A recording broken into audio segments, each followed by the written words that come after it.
स्वागत है आपका यस न्यूज़ कर्नाटक एक्सप्रेस में। मैं आपके साथ सुफियान। आइए आज की खबर पर नजर डालते हैं। ಕೆಲವೊಂದು ಸ್ವಲ್ಪ ಆಡಳಿತ ಯಂತ್ರದಲ್ಲಿ ಸ್ವಲ್ಪ ಲೋಪದೋಷ ಇರೋದ್ರಿಂದ ಆದಷ್ಟು ಬೇಗ ಸರಿಪಡಿಸ್ತೀನಿ ಅಂತ ಹೇಳ್ತಾರೆ. ಏನು ಕಾರಣ ಏನು ಲೋಪದೋಷ ಅಂದ್ರೆ ಜನರು ಸಾರ್ವಜನಿಕರು ಏನು ತೊಂದರೆ ಯಾಕೆ ಅವರು ತೊಂದರೆ ಕೊಡ್ತಾ ಇದ್ದಾರೆ? ಅಲ್ಲಿ ಏನಾಗಿದೆ ಅಂದರೆ ಕೆಲವೊಂದು ಹೊಸ ಸಿಸ್ಟಮ್ ಅಳವಡಿಸ್ತಾ ಇದ್ದಾರೆ. ಆ ಸಿಸ್ಟಮ್ ಸ್ವಲ್ಪ ಟ್ರ್ಯಾಕಿಗೆ ಬರುವವರೆಗೆ ಅಂದರೆ ಆ ಸಿಸ್ಟಮ್ ಅಡಾಪ್ಟ್ ಆಗುವವರೆಗೆ ಸ್ವಲ್ಪ ಜನರಿಗೆ ತೊಂದರೆ ಆಗ್ತದೆ ಅಂತ ಹೇಳ್ತಾರೆ. ಜಿಲ್ಲಾ ಉಸ್ತುವಾರಿ ಸಚಿವರ ಗಮನಕ್ಕಿದೆ ಅಂತ ಇದು ವಿಷಯ. ನೋಡ್ರಿ, ಜಿಲ್ಲಾ ಉಸ್ತುವಾರಿ ಸಚಿವರು MB ಪಾಟೀಲ್ ಸಾಹೇಬರು ಸಾಕಷ್ಟು ಆಸಕ್ತಿ ವಹಿಸಿ ಕೆಲಸ ಮಾಡ್ತಾ ಇದ್ದಾರೆ. ಅವ್ರ ಬಗ್ಗೆ ಎಷ್ಟು ಹೇಳಿದ್ರು ಕಮ್ಮಿ. ನಾವು ಪಕ್ಷಾತೀತ ಮಾತಾಡ್ತೀವಿ. MB ಪಾಟೀಲ್ ಸಾಹೇಬ್ರು ಮಾಡೋದು ಕೆಲಸ ಒಂದಲ್ಲ 10 ಮಾಡ್ಯಾರ. ಇವತ್ತೆಲ್ಲ ಇಡೀ ವಿಜಯಪುರ ಜಿಲ್ಲೆ ನೀರಾವರಿ ಆಗಿದೆ ಅಂದರೆ ಅವ್ರ ಕಾರಣ. ಮತ್ತು ಇಡೀ ವಿಜಯಪುರ ಜಿಲ್ಲೆ ಹಸಿರೀಕರಣ ಆಗ್ಯದ, ಹಸಿರು ನಾಡು ಅಂತ ಇಡೀ ಕರ್ನಾಟಕ ಜನ ಮಾತಾಡ್ತಂದ್ರೆ MB ಪಾಟೀಲ್ ಸಾಹೇಬ್ರ ಕಾರಣ. ಯಾಕಂದ್ರೆ ಅವ್ರು ಭಾಳ ಕೆಲಸ ಮಾಡ್ಯಾರ. ಮತ್ತು ನಿಮ್ಯಾನ್ಸ್ ಲ್ಯಾಂಡನ್ನು ಕ್ಯಾಬಿನೆಟಲ್ಲಿ ಇಟ್ಟು ಪಾಸ್ ಮಾಡಿದ್ರೆ ಅವರೇ. ಅದು ಸಹಿತ ಪ್ರಾಬ್ಲಮ್ ಇತ್ತು ಸಾಕಷ್ಟು. ವಿಜಯಪುರ ನಗರ ಸುತ್ತಮುತ್ತೆಲ್ಲ ಎಲ್ಲ ಖರೀದಿ ಆದರೂ ಸಹಿತ ಕಟ್ಟಡ ಪ್ರಮಾಣ ಬಂದಿದ್ದು ಅವರೇ ಕ್ಯಾಬಿನೆಟ್ ಇದ್ದು ಸ್ವತಃ ಮುತುವರ್ಜಿ ಮಾಡಿಕೊಟ್ಟಾರ. ಇದು ಸಂಬಂಧಪಟ್ಟ ನಗರಾಭಿವೃದ್ಧಿ ಮಂತ್ರಿಗಳಿಗೆ ಭೇಟಿಗಿದ್ದೀವಿ ನಾವು. ಕೆಲವೊಂದು ವಿಷಯಗಳು ಹೇಳಿದ್ವಿ, ತೊಂದರೆ ಆಗ್ತಂತ. ಆದಷ್ಟು ಬೇಗ ಪರಿಹಾರ ಮಾಡ್ತೀನಿ ಅಂತ ಹೇಳ್ಯಾರ, ಆಶಾಭಾವನೆ ಇಟ್ಕೊಂಡಿವಿ. ಬಟ್ ಅಪಾರ್ಟ್ ಫ್ರಮ್ ದ್ಯಾಟ್ ನೋಡಿದ್ರೆ ಉಳಿದ ಎಲ್ಲ ಕೆಲಸಗಳು ಸಾಕಷ್ಟು ನಡೆದಾವ. ಒಂದು ಏನಪ್ಪ ಅಂದ್ರೆ ನಮಗೆ ಬೇಜಾರಂದ್ರೆ ಎಲ್ಲ ಕೆಲಸ MB ಪಾಟೀಲ್ ಸಾಹೇಬ್ರೆ ಮಾಡಲಿ ಅನ್ನೋಕ್ಕಿಂತ ಸಂಬಂಧಪಟ್ಟ ಸಚಿವರು ಸ್ವಲ್ಪ ಇರಬೇಕು, ಕಾಳಜಿ ವಹಿಸಿದ್ರೆ ಚಲೋ ಆಗ್ತದೆ. ಅವರು ಸಹಿತ ಇದರ ಬಗ್ಗೆ ಸರ್ಕಾರ ಗಮನ ತೊಗೊಂಬಂದಾರ. ಕೆಲವೊಂದು ಕಾನೂನಾತ್ಮಕ ತೊಡಕದಾವ, ಆದಷ್ಟು ಬೇಗ ಬಗೆಹರಿಸಿಕೊಡ್ತೇವೆ ಅಂತ ಅವರಿಗೆ ಭರವಸೆ ಕೊಟ್ಟಿದ್ದಾರೆ. ನಾವು ಆಶಾಭಾವ ಇಟ್ಕೋತೀವಿ, ಆದಷ್ಟು ಬೇಗ ಕೆಲಸ ಆಗಲಿ ಅಂತ ಆಶಾಭಾವ ಇಟ್ಕೋತೀವಿ.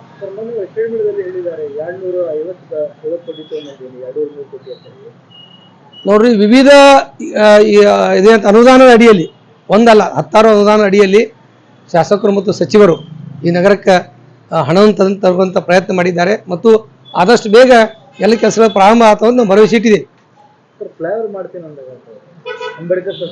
ಅದು ಸಹಿತ ಮೊನ್ನೆ ಬಂದಾಗ ಮುಖ್ಯಮಂತ್ರಿಗಳು ವಿನಂತಿ ಮಾಡಿದ್ದಾರೆ. ಮತ್ತು ಅವರು ಸ್ವತಃ ಸ್ಟೇಜ್ ಮೇಲೆ ಹೊಳ್ಯಾರಲ್ಲ ಸಾಹೇಬರು, ಯಾರು ಒಳ್ಳೆ ಕೆಲಸ ಮಾಡ್ಯಾರ ಅವ್ರಿಗೆಲ್ಲ ಹೊಳ್ತೇವೆ ಪಕ್ಷಾತೀತವಾಗಿತ್ತ.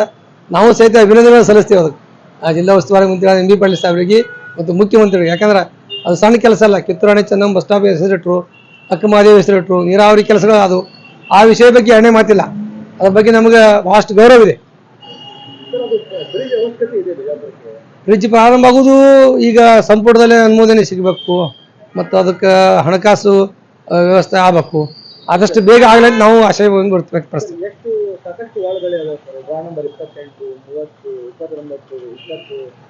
ಅಂದ್ರೆ ವಿಜಯಪುರ ನಗರ ದಿನೇ ದಿನೇ ಜಾಸ್ತಿ ಹಬ್ಬುತ್ತಾ ಇದೆ. ಅದಕ್ಕೆ ಸೌಕರ್ಯ ಕೊಡಕ್ಕೆ ಆಗ್ತಾ ಇಲ್ಲ. ಆದಷ್ಟು ಎಷ್ಟು ಸಾಧ್ಯ ಅಷ್ಟು ಬೇಗ ಅದರ ಪ್ರಯತ್ನ ಮಾಡುವಂತ ವಿಚಾರ ನಡೆಸಿದೆ. ಅದೇ ಈ ಸತ್ತದ ಬಗ್ಗೆ ಹೇಳಿದ್ನಲ್ಲ ನಿಮಗೆ, ಸ್ವಲ್ಪ ಕಾನೂನಾತ್ಮಕ ತೊಡಕಿದೆ. ಅದನ್ನು ಬೇಗ ಸರಿಪಡಿಸಕ ನಮ್ಮ ಆಯುಕ್ತರು ಬೆಂಗಳೂರಿಗೆ ಹೋಗ್ಯಾರ್ತೀನಿ, ಮಾಹಿತಿ ಇದೆ. ಆದಷ್ಟು ಬೇಗ ಸರಿಪಡಿಸಕ್ ನಾವು ವಿನಂತಿ ಮಾಡಿ.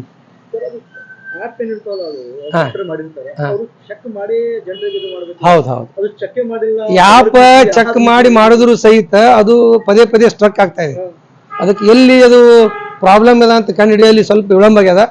ನಾವು ಸಹಿತ ಅವರಿಗೆ ರಿಕ್ವೆಸ್ಟ್ ಮಾಡಿ ಆದಷ್ಟು ಬೇಗ ಮಾಡಿಕೊಡ್ರೆ ತಿಳಿ. ಸಾರ್ವಜನಿಕರು ಟ್ಯಾಕ್ಸ್ ಕೊಡಿ ಮತ್ತೆ ಮಹಾನಗರ ಪಾಲಿಕೆ ಹೋಗುದು, ಮನೆಗೆ ಹೋಗುದು, ಅವ್ರು ಕೆಲ್ಸ ಬಿಟ್ಟಾಗಿದ್ದಾರೆ. ಅದು ನಮಗೂ ನೋವದ. ಅದು ಆದಷ್ಟು ಬೇಗ ಪರಿಹಾರ ಮಾಡಿಕೊಡ್ತೀನಿ ಅಂತ ಆಯುಕ್ತ ಹೇಳ್ಯಾರ. ಈಗ ಉಸ್ತುವಾರಿ ಮಂತ್ರಿಗಳಿಗೆ ನೋಡ್ರಿ ಹೇಳಿಲ್ಲ, ಈ ಉಸ್ತುವಾರಿ ಮಂತ್ರಿಗಳು ಕಾಳಜಿ ವಹಿಸಿ ಎಲ್ಲ ಮಾಡ್ತಾ ಇದಾರ. ಅವ್ರ ಬಗ್ಗೆ ಎರಡನೇ ಮಾತಿಲ್ಲ.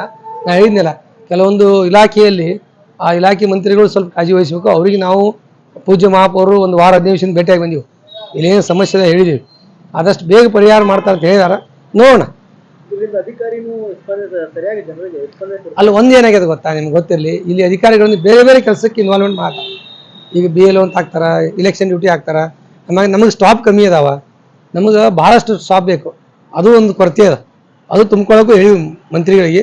ನೋಡಿ ಇದಷ್ಟು ಸಾಧ್ಯ. ಇಲ್ಲ, ಇಷ್ಟು ತೊಂದರೆ ಐತೆ ಮ್ಯಾಲೆ ರಿಪೋರ್ಟ್ ಕೊಟ್ಟಿದ್ದಾರೆ. ಅದು ಮ್ಯಾಗ ಕ್ಯಾಬಿನೆಟ್ದಾಗ ಪಾಸ್ ಆದಾಗ ಮಾತ್ರ ಅದು ಸಾಧ್ಯ ಮಾಡಕ್ಕೆ.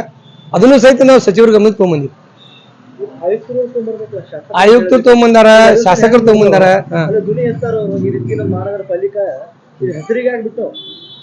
ಇಲ್ಲ, ಅದರ ನೋಡ್ರಿ, ಅದ್ರ ಬಗ್ಗೆ ಸಾಕಷ್ಟು ಗಂಭೀರವಾಗಿ ಚರ್ಚೆ ಆಗ್ತಾ ಇದೆ.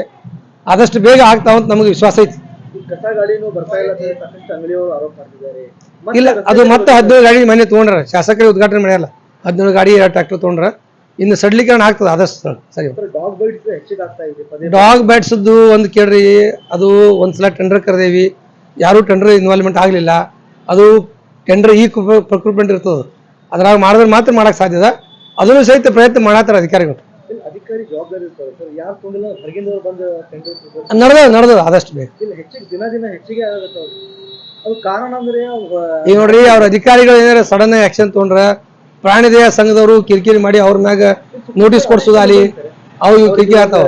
ಹೆಂಗು ನಮ್ಮ ಗೌರವ ಮಾಡ್ತಿದ್ರು ಅದನ್ನು ನಡೆದ, ಅದನ್ನು ಶಾಸಕರ ಗಮನಕ್ಕೆ ಐತಿ, ಆದಷ್ಟು ಬೇಗ ಆಗ್ತದೆ. ಅವ್ರ ನಾಯಿಗಳಿಗೆ ಏನಾಗ್ತಾರೆ, ಹೊಟ್ಟಿಗೆ ಊಟ ಸಿಗದಂದ್ರೆ ಅವರು ಅಟ್ಯಾಕ್ ಮಾಡಾಕತ್ತಾರೆ ಮಕ್ಕಳಿಗೆ. ಇಲ್ಲ, ಅದು ಸಾಕಷ್ಟು ಪ್ರಾಬ್ಲಮ್ ಆಗ್ಯದ, ಆದಷ್ಟು ಬೇಗ ಪರಿಹಾರ ಕಂಡು ಹೋಗ್ತೇವೆ. ಮಹಾನಗರ ಪಾಲಿಕೆ ಇದರ ಜವಾಬ್ದಾರಿ ಇದೆ ಅಂತ ಇಲ್ಲ ನೋಡಿ, ಜವಾಬ್ದಾರಿ ಇದೆ. ಜೊತೆಯಾಗಿ ಎಲ್ಲನೂ ಎಟ್ ಎ ಟೈಮ್ ಸಾಲ್ವ್ ಮಾಡಕ್ ಆಗಂಗಿಲ್ಲ. ಈಗ ನಾವು ವಿನಂತಿ ಮಾಡಿ, ಅವ್ರ ಹೇಳ್ತಾರ ಸ್ಟಾಪ್ ಕಮ್ಮಿ ಇದೆ, ಟೆಂಡರ್ ಹಾಕಿದ ಟೆಂಡರ್ ಇನ್ವಾಲ್ವ್ಮೆಂಟ್ ಬರಂಗಿಲ್ಲ, ಇವೆಲ್ಲ ಕಾನೂನಾತ್ಮಕ ತೊಡಕೆ ಇರೋದ್ರಿಂದ ಸಮಸ್ಯೆ ಆಗ್ಯದ. ಆದಷ್ಟು ಬೇಗ ಪರಿಹಾರ ಕೊಂಡ್ಕೊಳಕ್ ಹೇಳ್ಯಾರ ಅಧಿಕಾರಿಗಳು. ಇಲ್ಲ ಸರ್, ಪ್ರಾಣಿ ರಕ್ಷಕರು ಪ್ರಾಣಿ ಹಾನಿ ಕೊಟ್ಟಾಗ ಬರ್ತಾರೆ.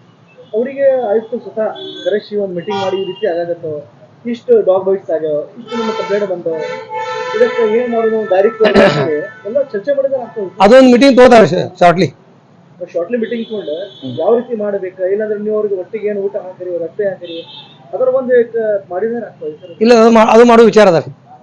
ಇಲ್ಲಪ್ಪ, ಮೊದಲು ಅದು ಕಸ ಹೊರಗೆ ಹೋಗಿತ್ತಿದ್ರು, ಹೌದು, ಈ ಗಾಡಿ ಮನೆಗೆ ಹೊಂಟಾವ, ಹೌದು, ಅದು ಮನೆಗೆ ಹೊಂಟಾವ ಅಂದ್ರೆ ಗಾಡಿಯಾಗ ಇಷ್ಟ ಹೋಗ್ಬಿಟ್ಟು ಹೌದು, ಮೊದಲು ನಾಯಿಯಲ್ಲಿ ತಿಂತಿದ್ರು, ಅದು ರಾಡಿ ಏನು ಉಳಿದಿದ್ರು ತಿಂತಿದ್ರು, ಹೌದು, ತಿಂದು ಸತ್ತಿದ್ರು. ಈಗ ಎಲ್ಲ ಬಂದೇ ಆಗ್ಬಿಟ್ಟು ಅಂದ್ರೆ ಅದು ನಾಯಿ ಹುಚ್ಚಾಗ್ಬಿಟ್ಟು. ಇಲ್ಲ, ಅದು ಆದಷ್ಟು ಅದ್ರ ಬಗ್ಗೆ ಪರಿಹಾರ ಕಂಡುಕೊಳ್ಳುವಂತ ಪ್ರಯತ್ನ ಮಾಡ್ತೀವಿ. ನೀವು ತೊಗೊಂಡ್ಬರ್ತೀರಿ ಆಯುಕ್ತರಿಗೆ, ಮಂತ್ರಿಗೆ, ಶಾಸಕರಿಗೆ. Yes, okay, thank you. ಯಾವುದೇ ಹೊಸ ಸುದ್ದಿಯನ್ನ ನೋಡಲು ನಮ್ಮ ಎಸ್ ನ್ಯೂಸ್ ಕರ್ನಾಟಕ ಎಕ್ಸ್ಪ್ರೆಸ್ ನ ನೋಡ್ತಾ ಇರಿ.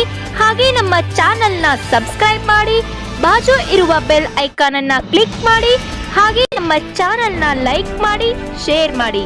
ನಮ್ಮ ನಡೆ ಸತ್ಯದ ಕಡೆ.